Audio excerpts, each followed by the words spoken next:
ಶ್ರೀ ಮಹಾಗಣಪತಯೇ ನಮಃ. ಓಂ ಶ್ರೀ ಗುರುಭ್ಯೋ ನಮಃ. ಓಂ ಶ್ರೀ ಮಾತ್ರೇ ನಮಃ.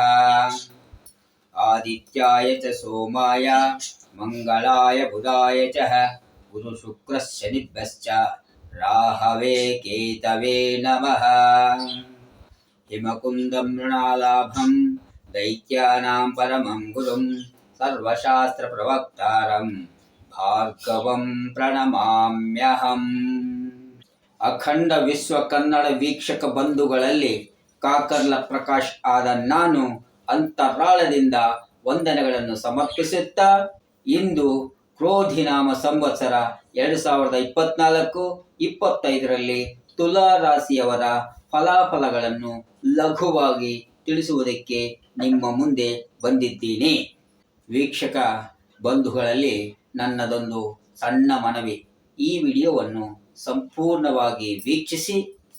ಇದರಿಂದ ನಿಮಗೆ ಆಗಲಿ, ನಿಮ್ಮ ಕುಟುಂಬ ವರ್ಗದವರಿಗೆ ಆಗಲಿ, ನಿಮ್ಮ ಬಂಧು ವರ್ಗದವರಿಗೆ ಆಗಲಿ, ನಿಮ್ಮ ಸ್ನೇಹ ವರ್ಗದವರಿಗೆ ಆಗಲಿ, ಯಾರಿಗೋ ಒಬ್ಬರಿಗೂ ಈ ವಿಡಿಯೋದಲ್ಲಿ ಜೀವನಕ್ಕೆ ಉಪಯೋಗವಾಗುವಂತಹ ವಿಷಯ ಇರಬಹುದು. ಆದ್ದರಿಂದ ಸಂಪೂರ್ಣವಾಗಿ ವೀಕ್ಷಿಸಿ. ಭಚಕ್ರದಲ್ಲಿ 7ನೇ ರಾಶಿಯೇ ತುಲಾ ರಾಶಿ. ಈ ರಾಶಿಯ ಚಿಹ್ನೆ ತಕ್ಕಡಿ. ಈ ರಾಶಿಯ ಅಧಿಪತಿ ಶುಕ್ರ ಭಗವಾನರು. ಚಿತ್ತಾ ನಕ್ಷತ್ರ 3-4 ಪಾದಗಳು, ಸ್ವಾತಿ ನಕ್ಷತ್ರ 1, 2, 3, 4 ಪಾದಗಳು, ವಿಶಾಖ ನಕ್ಷತ್ರ 1, 2, 3 ಪಾದಗಳಲ್ಲಿ ಜನಿಸಿದವರು ತುಲಾ ರಾಶಿಯವರಾಗಿರುತ್ತಾರೆ. ಹಾಗೆ ರಾ, ರಿ, ರು, ರೇ, ರೋ, ತಾ, ತಿ, ತು, ತೇ ಅಕ್ಷರಗಳು ನಿಮ್ಮ ಹೆಸರಿನ ಮೊದಲನೇ ಅಕ್ಷರವಾಗಿ ಬಂದಿರುವವರು ತುಲಾ ರಾಶಿಯವರು ಆಗಿರುತ್ತಾರೆ. ಉದಾಹರಣೆಗೆ ರಾಮರಾವು, ರಾಮು, ರಾಜು, ರಾಜಣ್ಣ, ರಾಮಸ್ವಾಮಿ, ರಾಜೇಶ್, ರಾಜೀವ್, ರೂಪೇಂದ್ರ, ರೂಪೇಶ್, ರೇವಂತ್, ರೇವಣ್ಣ, ತ್ಯಾಗರಾಜು, ತಾತಯ್ಯ, ತೇಜಸ್, ತಿಪ್ಪೇಶ್, ತಿಪ್ಪೇಸ್ವಾಮಿ, ತಿಪ್ಪೇಶ್ ರೆಡ್ಡಿ ಹಾಗೂ ರಾಜಶ್ರೀ, ರಮ್ಯಾ, ರಾಜಮ್ಮ, ರೀತು, ರೂಪ, ರೂಪಿಣಿ, ರೂಪಶ್ರೀ, ರೋಜಾ, ತೇಜಸ್ವಿನಿ, ರೇಷ್ಮಾ, ತಿಪ್ಪಮ್ಮ ಇತ್ಯಾದಿ ಹೆಸರುಗಳುಳ್ಳವರು ತುಲಾ ರಾಶಿಯವರಾಗಿರುತ್ತಾರೆ.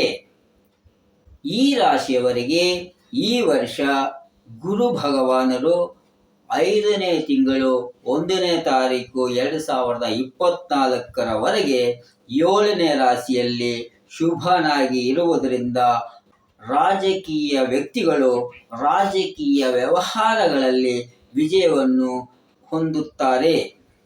ಪ್ರಯತ್ನ ಕಾರ್ಯಗಳಲ್ಲಿ ಸಂಪೂರ್ಣ ಸಫಲತೆ ಸಿಗುತ್ತದೆ. ಗುರುಬಲದಿಂದ ದೈವಬಲ ಹೆಚ್ಚಾಗಿ ಶುಭ ಕಾರ್ಯಗಳ ಪ್ರಯತ್ನಗಳು ಸಫಲೀಕೃತವಾಗುತ್ತದೆ. ಸಮಾಜದಲ್ಲಿ ಗೌರವ ಮರ್ಯಾದೆಗಳು ಹೆಚ್ಚಾಗುತ್ತವೆ. 2ನೇ ತಾರೀಕು ಮೇ ತಿಂಗಳು 2024ರಿಂದ ಗುರು ಭಗವಾನರು 7ನೇ ಸ್ಥಾನದಿಂದ 8ಮ ಸ್ಥಾನಕ್ಕೆ ಸಂಚಾರ ಫಲವಾಗಿ ಗುರುಬಲ ಕಡಿಮೆ ಆಗುತ್ತದೆ. ಇದರಿಂದ ದೈವ ಭಕ್ತಿ ಜೊತೆಗೆ ಮನೋಧೈರ್ಯವನ್ನು ಹೆಚ್ಚಿಸಿಕೊಳ್ಳಬೇಕಾಗುತ್ತದೆ. ಆತ್ಮವಿಶ್ವಾಸದಿಂದ ಜಾಗರೂಕತೆಯಿಂದ ಕೆಲಸ ಕಾರ್ಯಗಳನ್ನು ನಿರ್ವಹಿಸಬೇಕಾಗುತ್ತದೆ.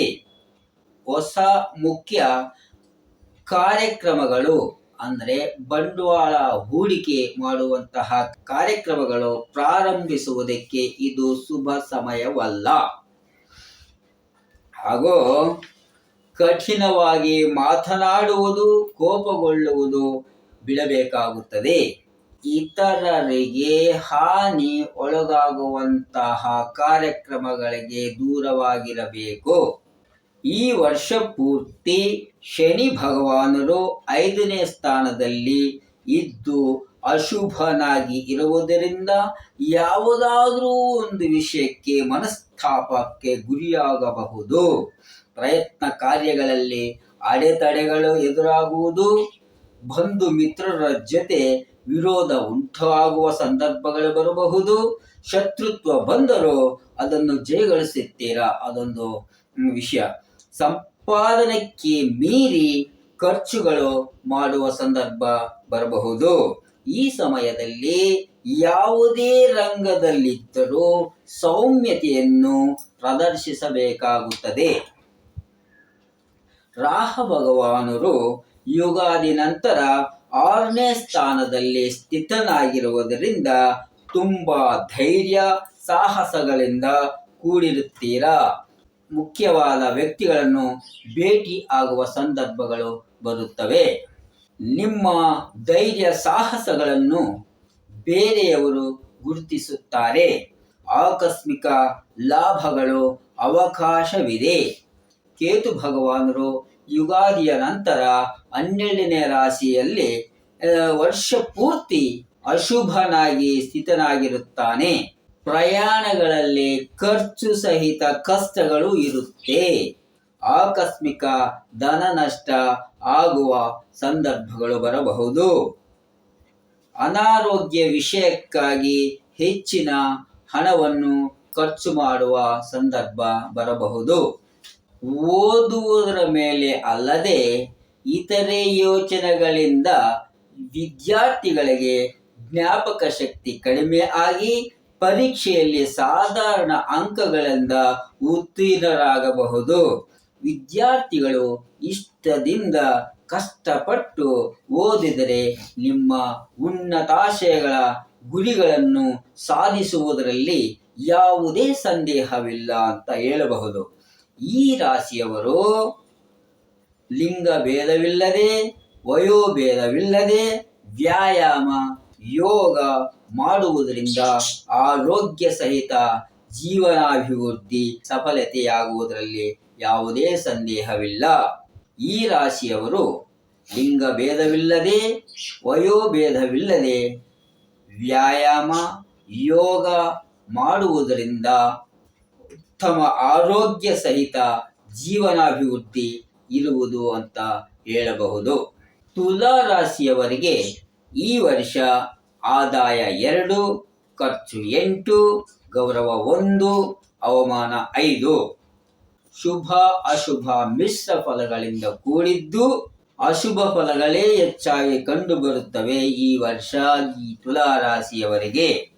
ತುಲಾ ರಾಶಿಯವರು ಈ ವರ್ಷ ಗಣೇಶ ಆರಾಧನೆ, ಆಂಜನೇಯ ಆರಾಧನೆ, ಶಿವ ಆರಾಧನೆ, ಗುರುಗಳ ಆರಾಧನೆ ಮಾಡುವುದರಿಂದ ಸ್ವಲ್ಪ ಉಪಶಮನವಾಗಬಹುದು. ತುಲಾ ರಾಶಿಯವರು ಜೀವನ ಪೂರ್ತಿಗೆ ಪಾಲಿಸಬೇಕಾದ ಕೆಲವು ಪರಿಹಾರಗಳನ್ನು ತಿಳಿಸುವುದಕ್ಕೂ ಮುಂಚೆ ಮೇಷದಿಂದ ಮೀನ ರಾಶಿಯ ಎಲ್ಲ 12 ರಾಶಿಯವರಿಗೆ ವಿಶೇಷ ಪರಿಹಾರವನ್ನು ತಿಳಿಸುವುದಕ್ಕೆ ಮುಂಚೆ ಹಾಗೂ ಗೃಹ ವಾಸ್ತು ಸೂಚನೆಗಳನ್ನು ತಿಳಿಸುವುದಕ್ಕೂ ಮುಂಚೆ ನನ್ನದೊಂದು ಸಣ್ಣ ಮನವಿ.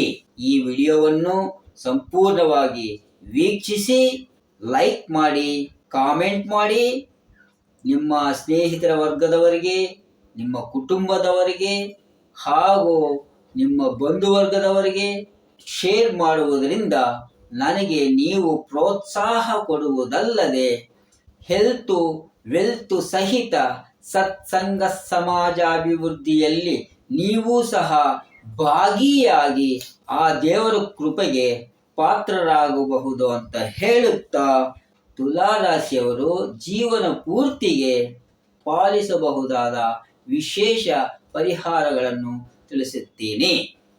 ತುಲಾ ರಾಶಿಯವರು ಅತ್ತೆ ಅಥವಾ ಮಾವದಿಂದ ಬೆಳ್ಳಿಯ ವಸ್ತುವನ್ನು ತಗೊಂಡು ನಿಮ್ಮ ಹತ್ತಿರ ಇರಿಸಿಕೊಳ್ಳಬೇಕು. ಬಾರ್ಲಿ ಮತ್ತು ಸಾಸಿವೆಯನ್ನು 1/4 kgಯಷ್ಟು ದೇವಸ್ಥಾನದಲ್ಲಿ ದಾನ ಮಾಡಬೇಕು. ಅನುಕೂಲ ಆದಾಗೆಲ್ಲ ಮೊಸರು, ಬೆಣ್ಣೆ ಮತ್ತು ಆಲೂಗಡ್ಡೆ ದಾನ ಮಾಡಬೇಕು. ಹಸುಗಳಿಗೆ ಹಸಿ ಹುಲ್ಲನ್ನು ತಿನ್ನಿಸಬೇಕು. ಸ್ತ್ರೀಯರನ್ನು ಯಾವಾಗಲೂ ಗೌರವಿಸಬೇಕು. ಒಳ್ಳೆಯ ಮುಹೂರ್ತದಲ್ಲಿ ನಿಮ್ಮ ಧರ್ಮಪತ್ನಿಯನ್ನು ಪುನರ್ವಿವಾಹ ಮಾಡಿಕೊಳ್ಳಬೇಕು.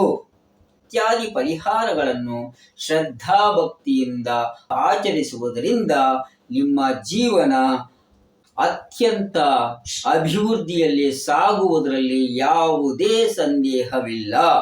ಈಗ ಮೇಷರಾಶಿಯಿಂದ ಮೀನರಾಶಿಯವರೆಗೆ 12 ರಾಶಿಯವರು ಸಹ ಪಾಲಿಸಬೇಕಾದ ವಿಶೇಷ ಪರಿಹಾರವೇನೆಂದರೆ, ನಿಮಗೆ ತಾರಾಬಲ ಕೂಡಿ ಬಂದಿರುವ ಶುಕ್ರವಾರದಂದು ಶುಕ್ರ ಹೋರೆಯಲ್ಲಿ ತಾಯಿ ಲಕ್ಷ್ಮೀದೇವಿಗೆ ಇಷ್ಟವಾದ 5 ಅರಿಶಿಣ ಬಣ್ಣದ 5 ಕವಡೆಗಳನ್ನು, 5 ಗೋಮತಿ ಚಕ್ರಗಳನ್ನು ಹಾಗೂ ಒಂದಿಷ್ಟು ಕಪ್ಪು ಅರಿಶಿಣವನ್ನು ಒಂದು ಕೆಂಪು ಬಟ್ಟೆಯಲ್ಲಿ 3 ಹಾಕಿ ಒಂದು ಮೂಟೆ ಕಟ್ಟಿ ಕೆಂಪು ದಾರದಿಂದ 21 ಬಾರಿ ಸುತ್ತಿ ಯಾವುದಾದರೂ ಒಂದು ಶ್ರೀ ಮಹಾಲಕ್ಷ್ಮೀ ದೇವಿಯ ಮಂತ್ರವನ್ನು 21 ಬಾರಿ ಪಠಿಸುತ್ತಾ ನಿಮ್ಮ ದುಡ್ಡು ಇಡುವಂತಹ ಬೀರುವಲ್ಲಾಗಲಿ ಅಥವಾ ಉತ್ತರ ದಿಕ್ಕಿನಲ್ಲಾಗಲಿ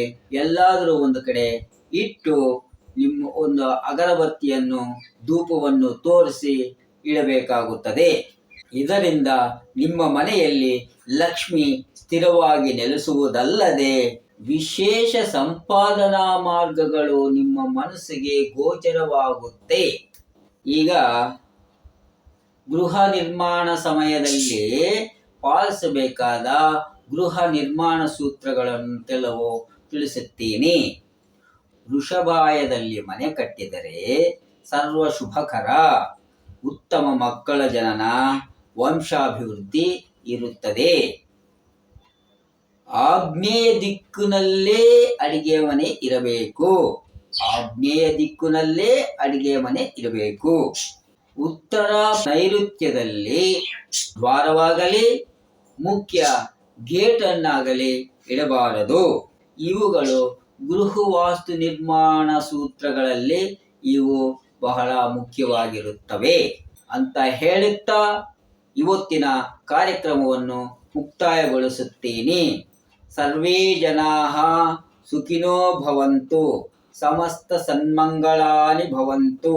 ಓಂ ಸಹನಾ ಭವತು, ಸಹನೌ ಭುನಕ್ತು, ಸಹ ವೀರ್ಯಂ ಕರವಾವಹೈ, ತೇಜಸ್ವಿನಾವಧೀತಮಸ್ತು